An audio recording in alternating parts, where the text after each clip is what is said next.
Tonight on Here and Now, it was meant to be her dream home, and 3 years later, she's still stuck in a costly cycle. And what's crushing me? One little small business lady in their town. Who cares if I'm okay in the end? She can't live in her house, she can't sell it, and the city of St. John's won't help her tear it down. Access to period products, for many, that's not that easy. With the amount of time you might have to run to the washroom during a class, that can be really hard for young people. Why two advocacy groups still want to see more done to remove barriers, that's just ahead. We actually ended up spending more money than if we just booked with a mainstream provider. Why low-cost carriers aren't always low cost, the warning from some stranded passengers. This is CBC Here and Now.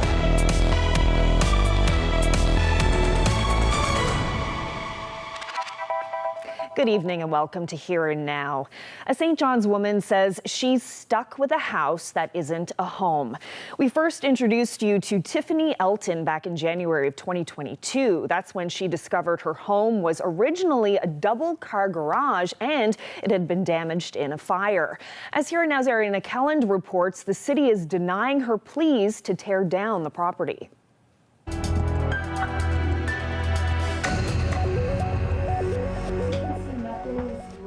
I've been gutting it and just cutting holes to see how bad it is, and it is everywhere. It's burnt everywhere.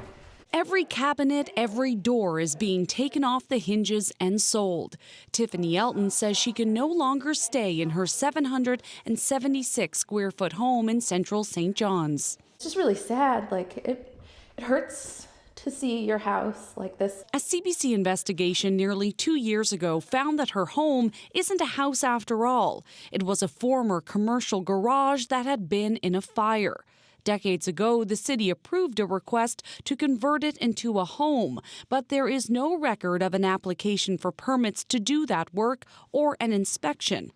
Despite all that, it has continued to be sold over the years, until Elton discovered that the inside of her attic was completely charred, a fluorescent light still hanging from the ceiling, signaling that this was once a garage. I need it torn down. I think the city should have to tear it down because they're the ones who got me in this mess. They're the ones who allowed it to be built without proper permits.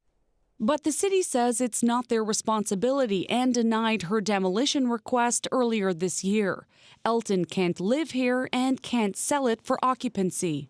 Of course, leaving it vacant leaves me open to liability because there's no home insurance because it's not actually a home. The city declined an interview with CBC and would not answer questions. In a letter to Elton's lawyer, the city denied any negligence and said it had no knowledge that extensive changes have been made to the property. Elton had hoped to get the city's help tearing it down so she could rebuild. It's crushing me. One little small business lady in their town. Who cares if I'm okay in the end? Elton has been advised that going to court would be an expensive and arduous process. So now she's back at square one. At 42, her savings drained, living with a parent, and with a warning for anyone buying a home. It's your biggest purchase, and there's no way out. There's no way out. Whatever you buy, you're stuck with it. Ariana Kelland, CBC News, St. John's. Well, low-cost airlines offer cheaper flights to places like Toronto or Montreal. But this week, some passengers learned those discounted flights can come with an added cost. Lynx Air passengers are speaking out after they were stuck for days. Here Now's Talia Cleot has that story. A plane like this one was supposed to carry Ryan Piercy and his girlfriend back to St. John's this Sunday. They were in Montreal for a Metallica concert. When that flight was canceled, they were told they'd be put on the next flight out. The only problem? The next one wasn't until Thursday. I had to go to work. She has to go to work. We hadn't planned on spending an extra 4 days there. So, accommodations, food, none of that was really taken into account. They couldn't get through to a representative by phone or online chat, so they went to the airport. They were told that they could either wait until the flight on Thursday or book with another airline and be compensated once the call centers open on the weekdays. Piercy opted for a last-minute flight, which set him back about $1,600. But when he called the call center yesterday, they only offered him around $500, the cost of his canceled flights. The plan was to take an economy flight and save some money. We actually ended up spending more money than if we just booked with a mainstream provider. So pretty disappointed with the service that we received from Lynx. And they're not the only ones. This is what Susan Wise faced when she arrived at the St. John's Airport on Sunday. She had flown to Newfoundland for a wedding. Her flight back to Toronto was cancelled. She couldn't get through to a representative, and there was no one at the airport to help her. When she finally did get someone on the phone, they said that they'd refund her for the ticket, but she'd be stuck in St. John's until Thursday. Like Piercy, she took another flight with another provider. It's pretty crazy to do that to people, leave you completely stranded with no support at all. You know, we were in a pretty lucky position to have friends and family around and a bit of credit, so we could get a hotel room. But, you know, if we didn't have access to that, we basically just would have been stuck sitting in that airport until Thursday, and that would have been it. Both Piercy and Wise filed a complaint with the airline, but haven't heard anything back. In a statement, Lynx Airlines apologized for the cancellations and said that they'd be eligible for compensation. But that might take some time. Contact center waits are longer than usual because of the disruptions. Talia Cleot, CBC News, St. John's. Same way you can take a car seller to you if they don't deliver the car that you contracted, you can sue an airline under contract law and make them pay for all damages you suffered. Small claims court. That's where this air passenger rights advocate advises disgruntled Lynx passengers to take their complaints. He says the airline violated a contract in delaying passengers several days and should pay up. We'll dive deeper into the rules surrounding large versus smaller airlines and what those companies owe customers. That's coming up in about 20 minutes on Here and Now.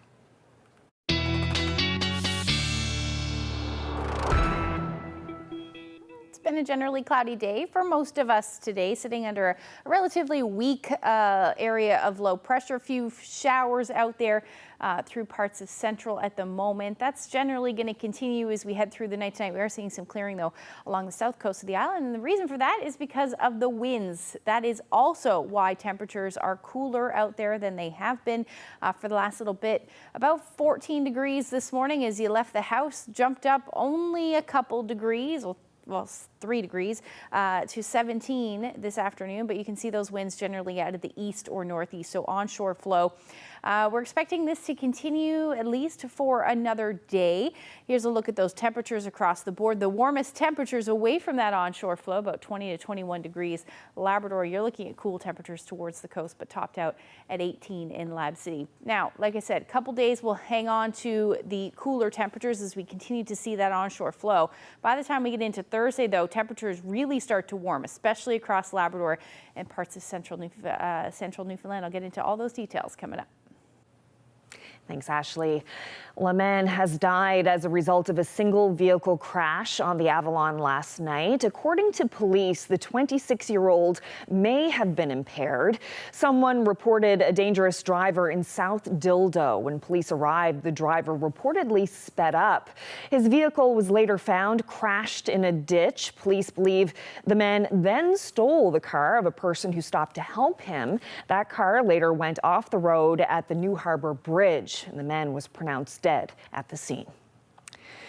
Well, police are investigating after human remains were found in a wooded area of the Goulds this weekend. According to the Royal Newfoundland Constabulary, the remains were found following a search Sunday night in the area of Windermere Road. Police haven't determined the person's cause of death, nor can they confirm the individual's identity. Windermere Road is the area where police, as well as volunteers, have been searching for Joe Whalen. The 31-year-old man has been missing since August 1st. In other news, 2 advocacy groups are calling on the provincial government to remove barriers for people trying to access menstrual products. They say for many, those products are a costly expense. Here now's Henrika Wilhelm has that story. Tampons, pads, cups, they're a necessity for anyone with a period. But for many, those products remain a luxury. In 2020, when I saw, groceries and rent going up the roof, it was very difficult for me to try to accommodate menstrual products in my shopping list, and that should not be the case. That's why, in a recent letter to Health Minister Tom Osborne, Tory asked for menstrual products to be covered under provincial MCP. It ensures that everyone who menstruates is bleeding with dignity, which is a human right, and I don't think that should be compromised. I feel like it is the government's job to, take that into consideration because, after all, it is public health care. The response? MCP covers the costs of insured physician services as per the Medical Care and Hospital Insurance Act. Not good enough, says Tory. When people in power who have all the resources available and all the means at their arm's length, and they actively decide not to make a difference and not change lives, then that is the reason why the problem has been prevalent in the community in the first place. We asked Tom Osborne for an interview. Instead, we've received a statement by the Office of Women and Gender Equality that says that free period products have been available in schools since January 2022, and that the office provides close to $2.5 million in operational funding to women's centers, violence prevention organizations, and other equity-seeking groups. Many of these groups and organizations offer free period products to people who need them. That funding, inadequate, says the St. John's Status of Women Council. $2.5 million isn't enough to make that available. Our centres haven't seen an increase in our funding from the government in many, many years, but the cost of period products, among all the other things we provide to our community, has increased. Even in schools, says Faye, there are still too many barriers to period product access. They often have to ask someone to access a period product. With the stigma that's associated with periods, with the amount of time you might have to run to the washroom during a class, that can be really hard for young people. Faye says it's government's responsibility to ensure everyone can access menstrual products, including new Canadians without MCP and Labradorians. How exactly that can be achieved, says Faye, is a conversation they're open to having with the provincial government. Henrike Wilhelm, CBC News, St. John's. The FFAW is calling on Ottawa to reverse a change to EI rules. The change affects those living outside St. John's, where unemployment has dropped to just under 13%. The new adjustment means claimants will now have to work 455 hours to qualify for employment insurance benefits. That's up from 420 hours. The Fisheries Union says that's another week of work, and it means some 20,000 people in the fishery will be without an income for 6 weeks ahead of the start of next year's fishing season. FFAW President Greg Priddy says this will cause unnecessary harm during what he calls an already immensely challenging year. Well, there's new leadership at the Innu Nation after this week's elections. Simon Pokwe is the new Grand Chief. He ran for the same position 10 years ago. He's also served as the chief in Natwashish. Christopher Rich from Sheshashi is now the Deputy Grand Chief. He served previously on the board of directors. That's Rick Noseworthy with Avalon Trailways. Recently, we've had 2 fatalities, an 18-year-old woman and a 15-year-old girl. We're going to talk safety and ATVs coming up on Here and Now. We've got a few showers moving through parts of Central. Some are a little heavy at times. We'll see that generally continue tonight, but a warm-up for parts of the province. We'll get into those details when I come back.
The highlight for Newfoundland was clearly Blair Tucker's gold medal swim, which raised the roof of the Aquarina that warm August night. Grew up with August 16th, 1977 was a very important day in our lives. Their own boy, Blair Tucker, just being introduced, the 200 butterfly hope. Having the games here was huge. On August 16th, 1977, swimmer Blair Tucker won a gold medal at the 1977 Canada Games. Now just take your stroke in. Come on, Tucker. He's done it. 209.20. What a great swim. 46 years later, he's talking about it. That story coming up tomorrow on Here and Now.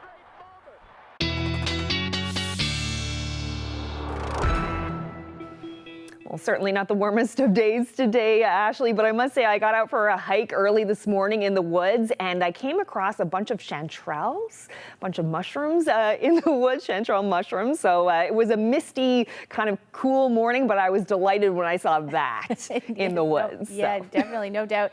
You know, mushrooms ready, berries almost ready, blueberries almost ready, definitely feeling like the middle of August, that's for sure. Maybe not quite so much temperature-wise. You know, we are a bit on the cool side, running about 4 degrees colder than what it should be for this time of year, topping out at about 17 in St. John's this afternoon. You take a look at the temperatures through central west coast, not much warmer than that. The warmth, although right around seasonal, is along the south coast of the island. The Burin Peninsula, Burgeo, Port aux Basques around 19 this afternoon. You take a look at the temperatures up across Labrador. Cool towards the coast, but topping out at about 18 degrees in Lab City this afternoon. Currently, though, temperatures have dropped just a little bit. There's a tad bit of humidity in the air. Feels more like 22 in Badger. St. Lawrence feeling more like 25 at the moment. And as you head towards Port aux Basques, about 22 is what you're feeling like. Not a whole lot of humidity up across Labrador because your temperatures are cool. Hopedale, again, another single-digit day for you, only 9 degrees this afternoon. So take a look at what's going on right now. We do have quite a bit of cloud cover up across Labrador, across most of the island as well. Starting to see some clearing skies along the south coast of the island, but there are some showers. Some of these cells a bit heavy. Shower cells are a bit heavy and heading across the TCH there. But the shower potential will continue. These are fairly isolated in nature. And really, the future tracker doing a great job showing that they will continue to be fairly isolated as we head through the night tonight. Northern Peninsula along the northeast coast, that's where we'll see the best chance of showers. Same thing for southeastern portions of Labrador. And in fact, along the south coast, we should in fact see some clearing skies, maybe cloudy as we head towards the morning hours, but some of the evening will be fairly clear. Temperatures tonight between 10 to about 15 degrees through the overnight period. Winds generally light. Labrador, you're looking at your temperatures, especially towards the coast, into the single digits, so not moving much from where they are now, between 8 and 9 degrees. Same thing for Happy Valley Goose Bay as you head towards Lab City. Your temperatures will be hovering around the 13-degree mark. Now, into tomorrow. Showers for the first part of the day through 8, 9 o'clock in the morning. We should be seeing showers all along the northeast coast, or at least the potential for some showers and drizzle. Otherwise, cloudy skies through the morning. Labrador towards the north, you're looking at some sunshine for the first half of the day, but otherwise you are still going to see that potential for some showers, especially in Lab West. However, clearing skies as we head through the day. That should be the trend across the island as well. Likely not till later on in the afternoon, though, for the west coast, and then maybe before sunset through parts of central. Can't rule out the chance of a few peaks of sun as well for the Avalon, but mostly it will be cloudy tomorrow, and then that shower activity again working its way across Lab City through to central Labrador as we get into the early morning hours on Thursday. Temperatures tomorrow will be a couple degrees warmer than what we're seeing today. The winds will again still be out of the north around 20 kilometers per hour, 15 to 20 kilometers per hour is a good bet. So between 16 and 20 is the daytime highs. Burin Peninsula, Marystown in particular, about 21 through tomorrow afternoon. As you head towards central, again, 16, 17 degrees. We may see a few peaks of sun, like I said, by the time we get into the evening hours, but you're still looking at that chance of showers through the day. West Coast looks beautiful. 20 degrees in Corner Brook, Gross Morin, same thing. Humber Valley, similar temperature. You may see maybe a degree warmer than that, but overall a beautiful afternoon expected with those winds generally light. Northern Peninsula, a tad cooler than that with a chance of showers sticking around. Mary's Harbor around 17 degrees. Your winds between 5 and 15 kilometers per hour, but that will be later on in the afternoon. And then for the rest of the Big Land, the warmest temperatures will actually be found in Lab City, about 22 degrees through the day. Happy Valley, Goose Bay, you'll hover around 20. But the trend as we head through to the middle of the week, or middle of the Thursday anyway, we will see those temperatures warm up back into the mid to even upper 20s for a good chunk of Labrador as well as parts of the island, and we'll break all of that down for you when I come back. Going to discuss ATV safety now. In the news of late, the news of 2 fatalities, 2 young women, an 18-year-old and a 15-year-old. Rick Noseworthy is the president of the Avalon Trailway Corporation. Rick, what went through your mind when you heard about these deaths of 2 young women? First of all, I'm very saddened. So sorry for the families and the grief left behind. And I guess as a safety person, I felt, how terrible, because they're, we think, preventable. Now, is it just me, or were we having a pretty good summer in the sense that there seemed to be fewer accidents so far this year, and then we get this horrible news that we get these 2 deaths in one weekend? What's it been like so far this year? It's been a pretty good summer. I know we've had some crashes earlier in the year. There was one, I believe, and once again, we didn't keep the statistics, but we think one was a death on an ATV, but not death by an ATV. Could have been a heart attack or a stroke, but I'm not sure. But I said, we don't really track the numbers, but I know that, well, this is the first time I spoke to you guys this summer, so we know it's been a good summer that way. If we take a look at the facts, and obviously we don't know all the details about these accidents yet because it's still under investigation. An 18-year-old from Ontario was one of the fatalities, and apparently not an experienced operator. Any thoughts about novices getting on these kinds of machines? Sure. Yeah, we always say as instructors, you ride within your abilities and your ATV's capabilities. And a lot of times these inexperienced operators get on, and these are fun machines. If we wouldn't ride them if they weren't fun. And they're very rider active. So you need to know. You need your experience. What disturbed me there was I knew that there was an inexperienced rider who had a passenger on. These machines, once again, I don't know the brand name of the machine, I don't know if it was a tow-up machine, but all these machines have different handling characteristics when you got a rider on. Like I said, being rider active means you shift your body weight, makes the machine steer. A lot of times, if you're an inexperienced operator and the person's on the back, if you're going around a turn, you see it mostly on motorcycles, but you feel it on ATVs as well.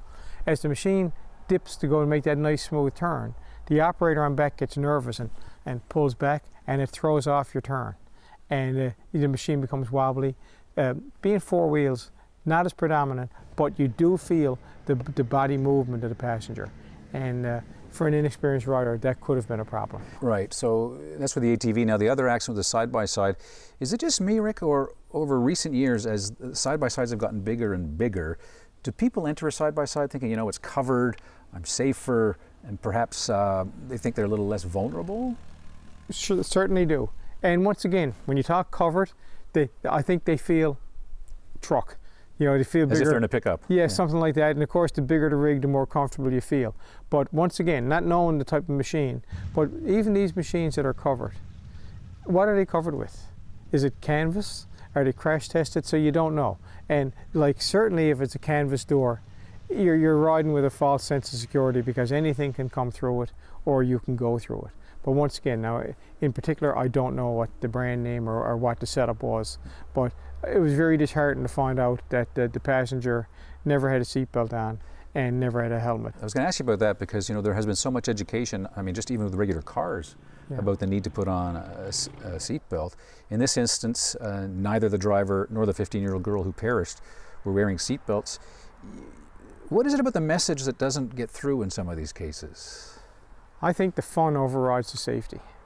That I think, once again, not knowing the situation, a 15-year-old, I think an adult, someone has to step in there and say, if you're going to be in this machine, put on your helmet, wear your seatbelt. I don't know if that would have made a difference in this crash, but it certainly would improve your odds. And the statistics show that the seatbelt's going to give you a better chance of surviving this. Oh yes, no different in a vehicle. Final question for you, and I know you've got some strong thoughts on this. We talk about the physical aspects of the injuries, and in this case, truly tragic with 2 young women dying. The psychological impact on the drivers, because you have fatalities, but if you're the driver in the vehicle, that's something you have to live with. Oh yes. And that's something that we really talk about when we go to the schools and we're talking to the students, and if we get the opportunity to talk to the students and the parents. You're a great parent until, you're killing them with kindness, but you're putting an awful lot of responsibility on that young person. It's great when things are going good, but we get situations where a driver is part of a crash that kills someone else, doesn't matter the age, they get killed. That's something that they carry with them for the rest of your life. How do you forget that? That you really got to think about that as a parent. How much responsibility are you putting on these kids when you give them the machines? Now, I don't know if that's the case here now. This is a story that we could have said 3 weeks ago. But these machines, operating them and riding, certainly requires responsibility. Right. Well, listen, Rick, I hope the rest of the summer is much safer. Thanks a lot for your time. Thanks for your time. Lynx is under fire for canceling flights and stranding passengers for days. So what do airlines owe you when that happens? An advocate has the answer just ahead.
Well, some customers with Lynx Air are having a bumpy ride. Earlier in the show, you heard how their return flights were canceled and rebooked for several days later without compensation for food or accommodations. So what kind of obligations do smaller discount airlines have when canceling on customers like that? Joining me now to talk about that is Gabor Lukács, an air passenger rights advocate who's in Hungary right now. Thank you so much for making time for us. Good afternoon. Well, one couple we heard from was stranded in Montreal after their flight was canceled and then rebooked for 4 days later, and they weren't offered any help or compensation for accommodations or food. And they ended up booking a flight on another carrier for triple the price. What do you think when you hear about those kinds of situations? A couple of things. Unfortunately, Canada is, as far as I know, the only Western country that creates this distinction between small and large carriers. This is a Canada-only problem, where if you transport less passengers, then you may have less obligations. That's clearly wrong in my view, and we are urging, and we have been urging the federal government to fix that for a very long time. In terms of the obligations, if a flight is canceled by a small carrier, if the passenger is notified less than 12 hours before the flight's scheduled departure, the small carrier still has to provide a passenger with meal and accommodation and transportation to the accommodation. They also have to provide a passenger with a $500 per passenger lump sum compensation. We're talking now about cancellations for business reasons, for operational reasons, for insufficient passengers, not volcanic eruptions or weather type of situations. But offering a passenger a next flight in 4 days, that's unreasonable. While it is not against the black letter of their passenger protection regulations, which are poorly drafted, in my view, it is a failure to perform the contract in good faith or even perform the contract at all. Transporting somebody 4 days later is really a way of telling them, we don't really believe that the ticket is binding on us as an airline. So I would suggest passengers in that situation to buy a ticket on a different airline and then hold Lynx accountable. We are talking here about something different than just having a flight a couple hours later. The next available flight, when it is 4 days later, that's really a non-existent option for all practical purposes. The fundamental flaw in the airline's position is that by the same token, they could offer a flight next month or next year. That clearly doesn't meet the obligation to consumers. Now, you mentioned about holding Lynx Air accountable, but how do customers hold airlines like that accountable? Small claims court is the answer. When you buy a ticket, it is a contract. The terms of their passenger protection regulations are incorporated as terms of the contract by virtue of the law. So if the airline breaks the air passenger protection regulations, they broke the contract with you. And the same way that you could take a construction worker or a construction firm that agrees to renovate your house or build a house for you to court when they break the contract with you, the same way you can take a car seller to you if they don't deliver the car that you contracted. You can sue an airline under contract law and make them pay for all damages you suffered, everything that they failed to deliver to you. Newfoundland, it's very simple. It's a small court fee, but it is typically people's court. You don't have to have a lawyer, and people have been successful there without a lawyer. It is really meant for people who just put forward their case, explain their case, and an impartial judge listens to them, and the judge knows the law.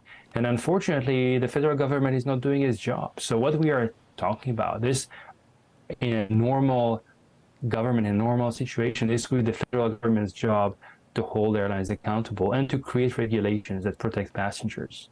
Unfortunately, the federal government failed to do so, in spite of repeated warnings, repeated advice from experts, from consumer advocates that predicted that what the government was doing would result in more problems.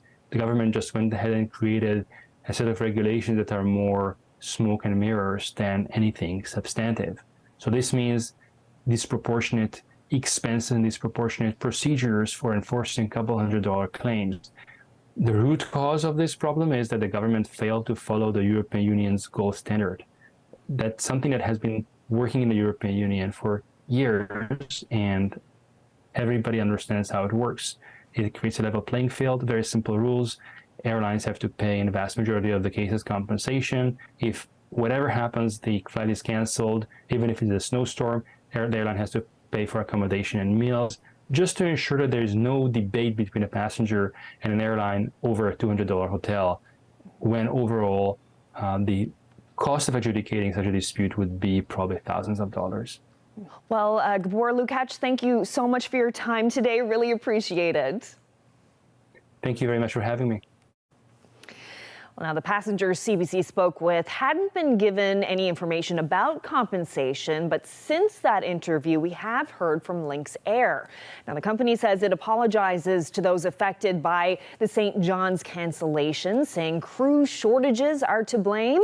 It went on to say the passengers are eligible for APPR compensation, whether they accept the flight accommodation or choose to cancel completely. Lynx says its customer service wait times have been longer than usual and also apologizes for that further frustration. So what could compensation look like? Well, APPR stands for Air Passenger Protection Regulations. And as Gabor Lukacs said, small airlines have to pay at minimum $500 for a delay of 9 hours or more.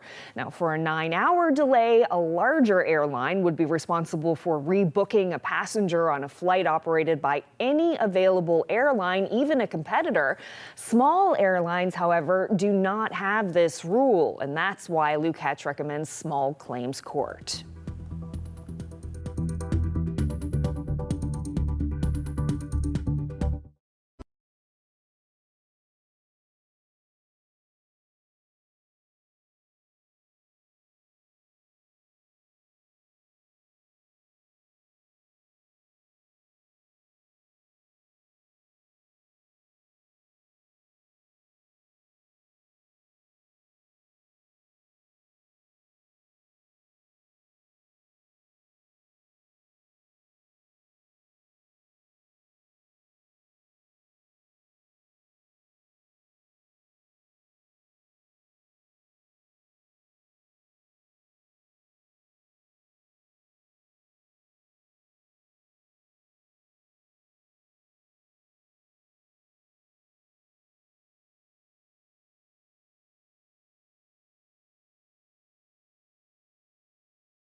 A week has passed since a wildfire destroyed the resort town of Lahaina in Hawaii, and we're hearing from people who have seen the town since then.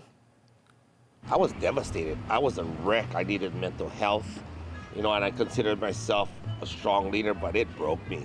It still breaks me. The fire killed at least 99 people, including children, and officials say they expect to discover many more.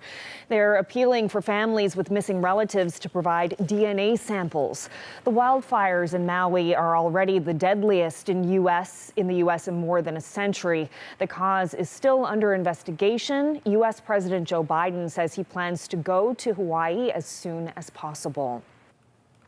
Well, more than 230 wildfires are burning across the Northwest Territories. Several communities are being threatened, and the capital, Yellowknife, has declared a local state of emergency. Numerous evacuation orders are in place, and the Canadian military is set to arrive to help fight the fires. Enterprise on the Hay River, about 30 kilometers south of Great Slave Lake, is reported to be 90% destroyed. The mayor says the community has been reduced to 7 or 8 houses and 3 or 4 businesses. So far, 5 communities have been evacuated because of direct threats from fire or the threat that flames and smoke will block roads leading out of the danger zone. Hundreds of residents have been airlifted to safety. The military is expected to send more than 100 troops and 2 aircraft to the region. The defendants engaged in a criminal racketeering enterprise to overturn Georgia's presidential election result. Well, former U.S. President Donald Trump is now facing a charge usually reserved for leaders of organized crime. Trump is charged along with 18 people, some of them close associates, and he's already facing 3 other indictments. If found guilty in Georgia, Trump would not be allowed to pardon himself if he won the 2024 election. That's because it would be a state conviction as opposed to a federal conviction.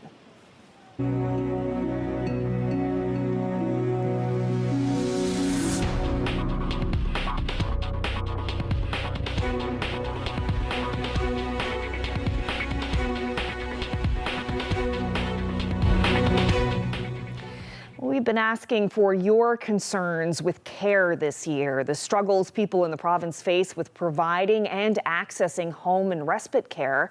Now, back in November, we introduced you to Kelly Piercy. She worked hard to keep her mother home despite a dementia diagnosis. We're revisiting that family story tonight and their struggle to find support in a series we're calling our Standout Stories. When Kelly Piercy's father Hayward was diagnosed with skin cancer in 2019, she tried what she could to help her parents. But soon, Hayward needed home support. That's when it all started. I had no idea that there was such a shortage of home support workers in Newfoundland.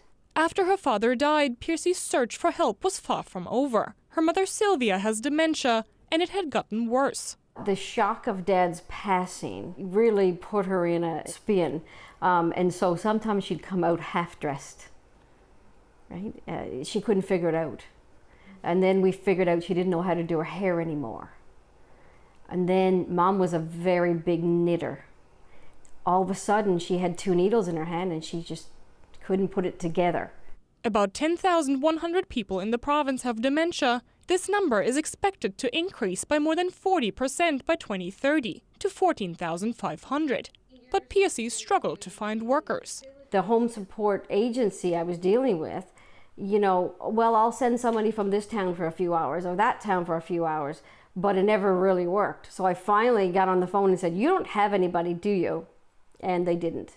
That's when I became my own, advocate, and I started just asking people, "Can you work with Mom? Can you work with Mom? I need a worker." Then I needed another worker, and I was a long time, I could not find that 3rd worker. So I was the 3rd and the 4th worker. But Piercy could only provide care for so long, and Eastern Health said she didn't qualify to be compensated for the work she provided. I said to my father before he died, I will do whatever I can and keep her home as long as I can, because that's what you want for your parents. You do. But it comes a time when your own mental health suffers because of that, and you have to make the awful decision that, okay, I can't get 6 workers. I have no choice. I have to move her out of her home. That move, though, not that easy either. Her mother Sylvia had a long wait to get into long-term care, like many others. Across the province, 414 people are waiting for a long-term care bed. 188 in Eastern Health, 113 in Central, 99 in Western, and 14 in Labrador-Grenfell. After 7 months, the call came, followed by the guilt. Until you sit out in that parking lot and you realize that I'm not taking her home today, I'm leaving her here. It's not a good feeling. And you feel guilt. The guilt just eats you. And I could not make it work to have enough workers to keep her here, you know. And I was months after she was at the home. And every time I'd go visit her, I'd cry the whole way home. I'd pull over on the Trans-Canada and I would just, you know, I can't be doing this. That's my mother. She should be coming home with me, you know. Kelly Piercy believes the home support and long-term care systems in the province are in dire need of improvements. Having a senior in a long-term care facility costs money. It costs us a lot of money. It costs the government a lot of money. There has to be an easier way. They have to make it easier for families to keep your parent in their house. Now her mother lives in Pleasant View Towers in St. John's, and Piercy holds on to the good memories. Dad said to me before he passed, he said, I had a good life, he said. My kids are happy. My wife was good to me. He said, I had a good life. That meant a lot to hear that. Henrike Wilhelm, CBC News, Norman's Cove, Long Cove. Well, that story from November was part of our Concerning Care series, and you can find more stories from families like Kelly Piercy's online at cbc.ca/NL. Just search for Concerning Care. And if you have a story that you'd like to share with us, you can email the address on your screen, care-struggles@cbc.ca.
Two brothers are paying tribute to their grandfather by building the kind of home he always dreamed of.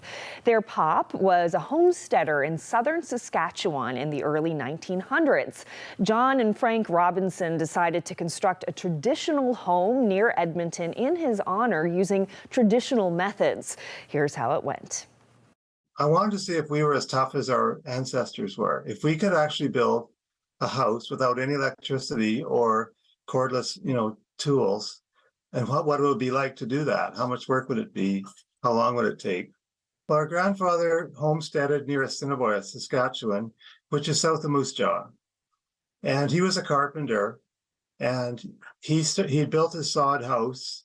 And I'm sure he was dying to get building what he would call a real house. We do know that he died when Dad was a year old. And so what we wanted to do is kind of honor him and pick off, start out where he might have left off, building a homestead shack similar to the one that they were building at that time. We figured if we had 20 people, 3 days should do it. And they were pretty long days. We'd buy any materials from lumber yards. We had planned all of the details, and one of those details was to have horses break the lumber down. A student that I taught previously and his dad had hauled all of the materials down in 4 loads, and he just talked to these big, huge horses, and they walked down the path that we cleared tree by tree, and it was incredible. There were so many times this weekend when I was going to go grab a cordless drill, and I realized, no, we can't do that. We have to use a brace and bit and turn it by hand.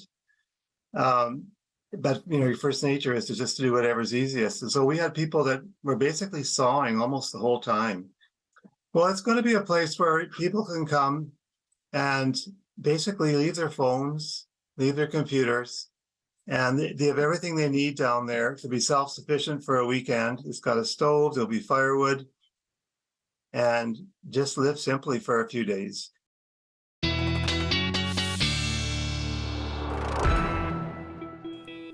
That is so neat. I bet their pop would have loved it. Absolutely. Very nice.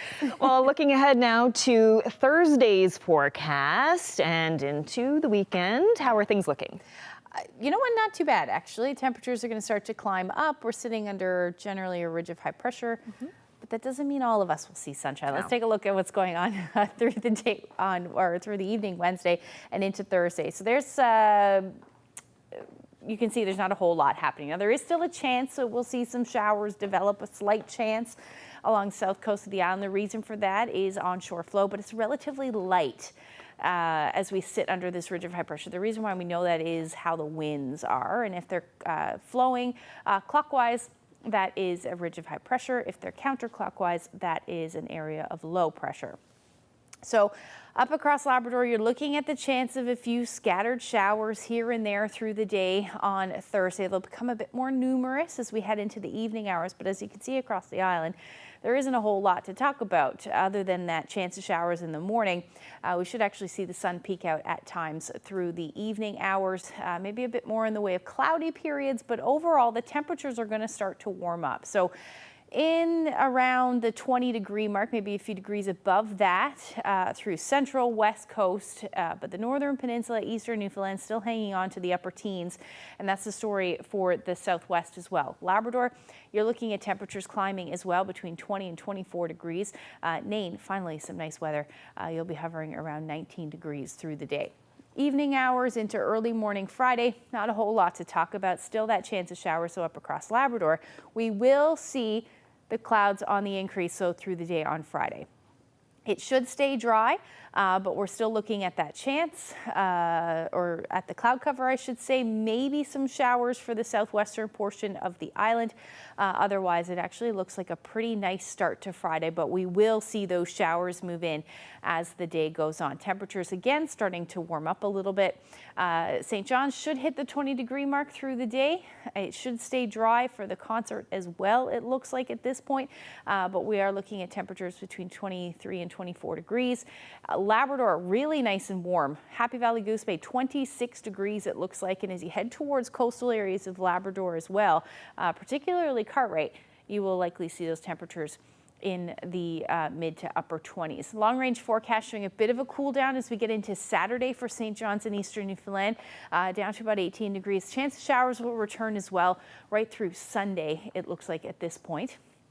And then for central Newfoundland, you're looking at showers for Saturday. Clearing skies the story though for Sunday. That should be the case for western Newfoundland as well, as your temperatures hover around the 24-degree mark. And then for eastern Labrador, warming up mid to upper 20s right through the weekend. Slight chance of showers on Saturday. A little bit more gray for western Newfoundland as you hover between 21 and 22 degrees through your weekend. This shot is a beautiful, calm day on Kent's Pond. Calm evening, I should say. Maxine shared this shot with us on email. If you have any that you would like to share with us, you can send them to my Facebook page, but the best place is to email them right there, nlphotos@cbc.ca. Oh, that is a beautiful shot. Thank you so much, Maxine. And so you're going to be off for a few days, the rest of the week, right? The rest of the week, Heather will be in for me for the next few days. Yeah. All right. Well, I hope that you enjoy your few days off. Yes, for sure. Going to that concert on Friday. Oh, yeah, that's going to be a big one. A lot of people excited to see Alanis Morissette. It's going to be nice. Feist playing. Yeah, going to be a great one. All right. Well, that is it for us on this Tuesday evening. Thank you so much for joining us. Good night.